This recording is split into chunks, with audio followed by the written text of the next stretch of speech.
If you're 65 or older, or have a parent or grandparent who drives, you need to hear this right now. The DMV just rolled out three major rule changes that could affect millions of senior drivers across the country. And honestly, most people have no idea these updates even happened. Here's what's shocking. These aren't just minor tweaks to paperwork. We're talking about changes that could impact your license renewal, your insurance rates, and even whether certain drivers can stay on the road legally. And here's the kicker. If you don't know about these new requirements, you could face penalties, fines, or worse when you show up for your next renewal. The first change involves medical assessments that weren't required before. The second affects how often seniors need to renew in person versus online. And the third? It's about vision testing standards that have gotten significantly stricter, catching thousands of drivers completely off guard.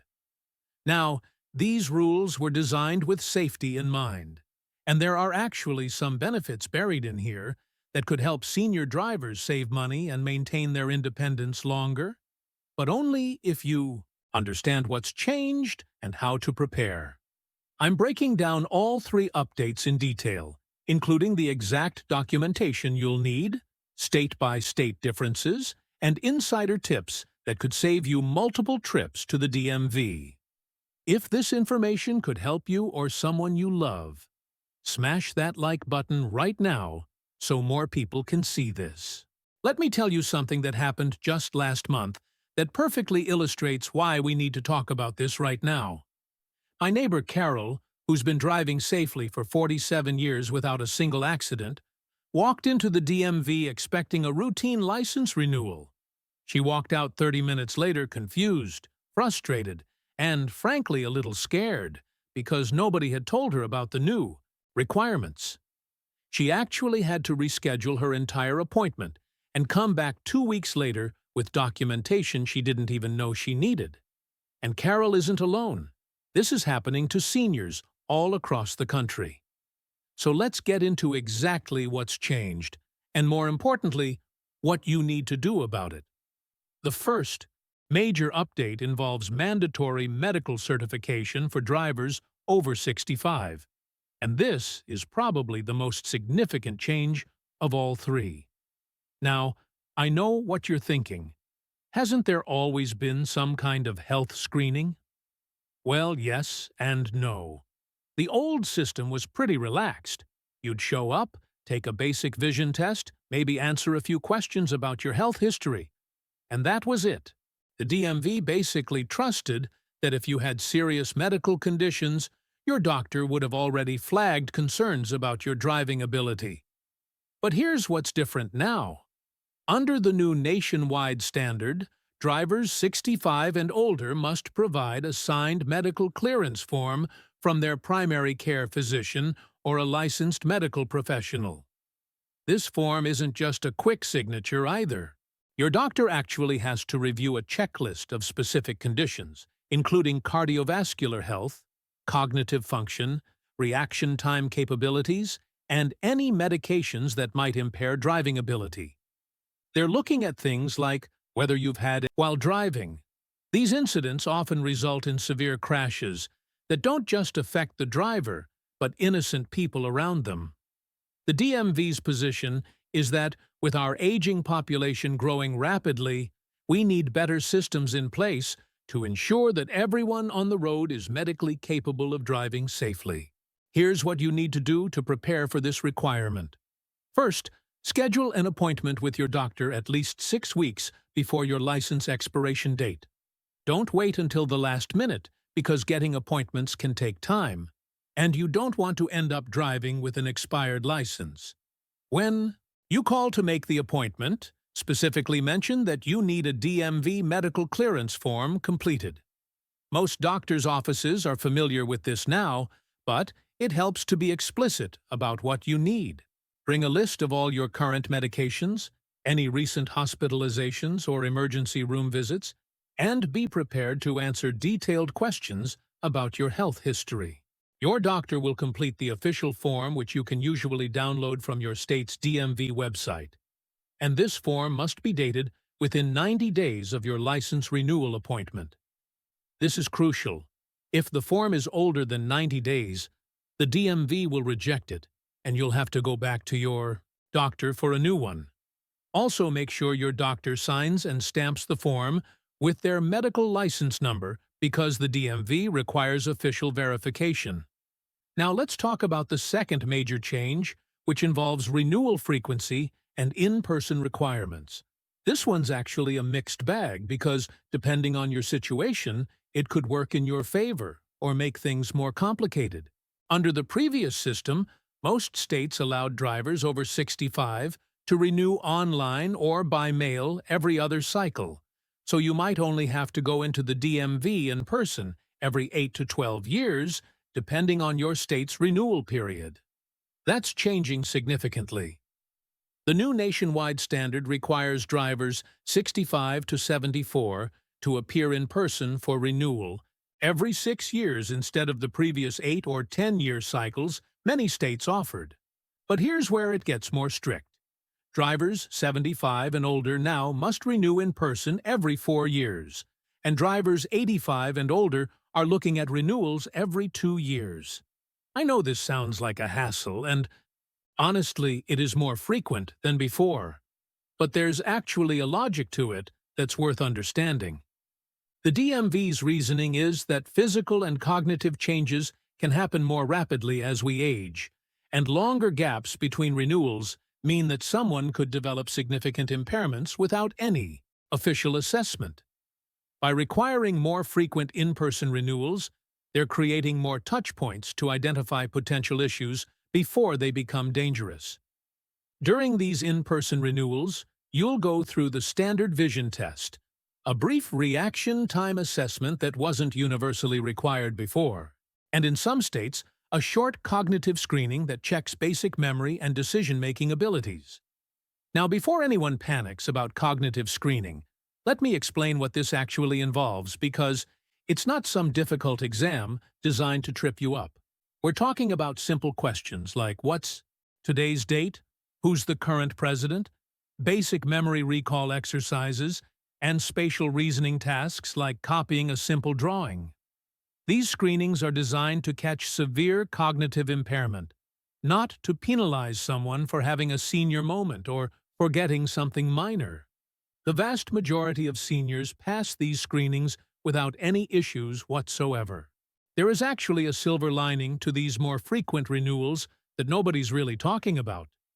Several states have implemented reduced renewal fees for seniors who have to come in more often. Some states have cut the renewal fee in half for drivers over 75, and a few states offer completely free renewals for drivers over 80.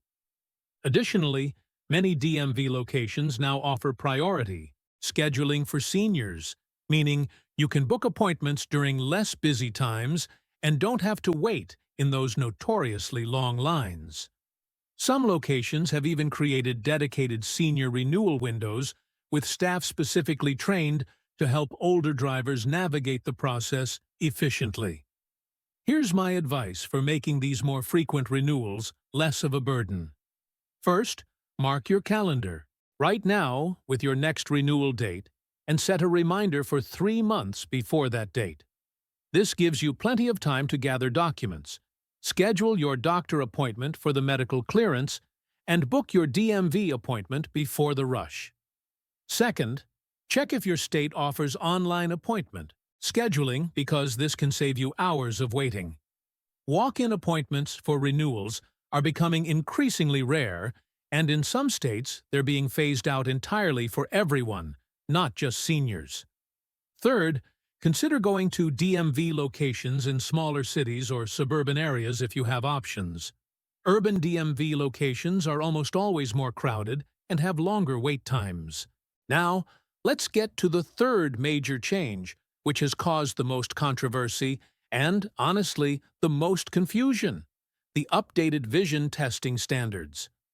Vision requirements for drivers have always existed, but they've varied wildly from state to state, and the testing methods were pretty outdated. The new nationwide standards are significantly more comprehensive and quite a bit stricter than what most states previously required. Under the old system, you'd typically look into a basic vision machine, read a few lines of letters or numbers, and maybe do a peripheral vision test. If you could see reasonably well, you passed. The standards were usually set at 20/40 vision or better, meaning if you needed corrective lenses to achieve that, fine. Just make sure you're wearing them. The new standards still use that 20/40 benchmark as a minimum, but they've added several components that weren't universally tested before. First, there's now mandatory testing for contrast sensitivity. This measures your ability to distinguish objects from their background in various lighting conditions, which is crucial for safe driving, especially at dawn, dusk, or in foggy conditions. Many seniors who pass standard vision tests actually struggle with contrast sensitivity, and this is a major factor in accidents involving older drivers who say they simply didn't see the obstacle, pedestrian, or other vehicle. The testing for this is straightforward. You'll look at a series of images with decreasing contrast and identify shapes or patterns. Second, the new standards include more rigorous peripheral vision testing. Your peripheral vision is absolutely critical for driving because it's how you detect vehicles in adjacent lanes, pedestrians stepping off curbs, and hazards approaching from the sides.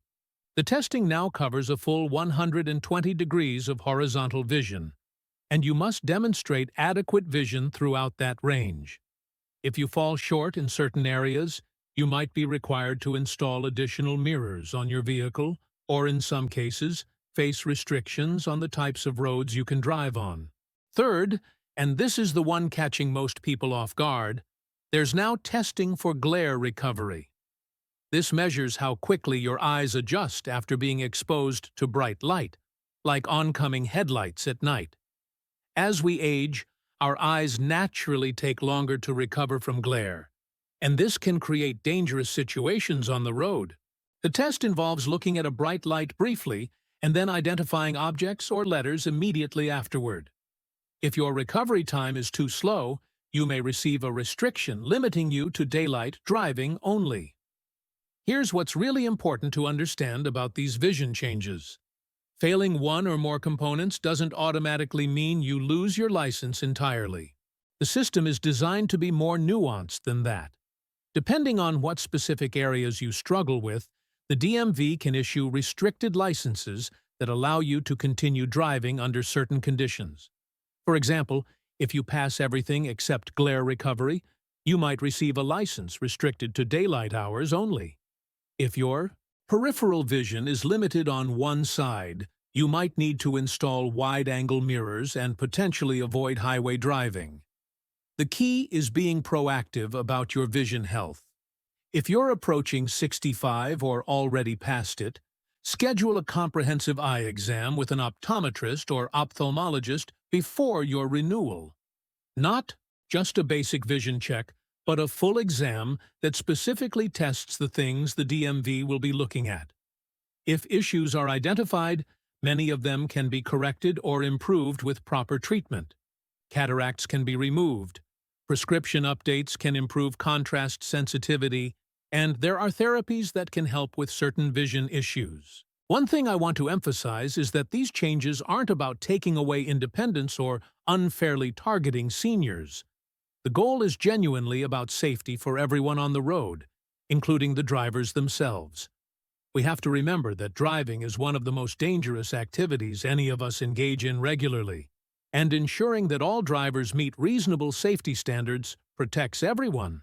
That said, I completely understand the concerns many seniors have about these changes feeling like obstacles to maintaining their independence and mobility. If you're watching this and feeling anxious about whether you'll pass these new requirements, here's my honest assessment. The overwhelming majority of healthy, active seniors who take care of their medical conditions and their vision will have no problems whatsoever meeting these standards. These rules are designed to catch serious impairments, not to create impossible hurdles. If you're currently driving safely without incidents, managing your health conditions properly, and keeping up with your eye care, you're almost certainly going to be fine. However, if you do face challenges with any of these requirements, please don't ignore them or try to hide issues from your doctor or the DMV. Your safety and the safety of everyone else on the road has to be the priority. And remember, not being able to drive doesn't mean losing all independence. There are more options than ever for seniors who need to reduce or stop driving, including ride-sharing services offering senior discounts, community transportation programs, volunteer driver networks, and in many areas, improved public transportation options specifically designed with seniors in mind. Make sure you're prepared, get ahead of these requirements, and don't let them catch you off guard like they did my neighbor Carol. Take care of yourselves out there, drive safely, and thanks so much for watching.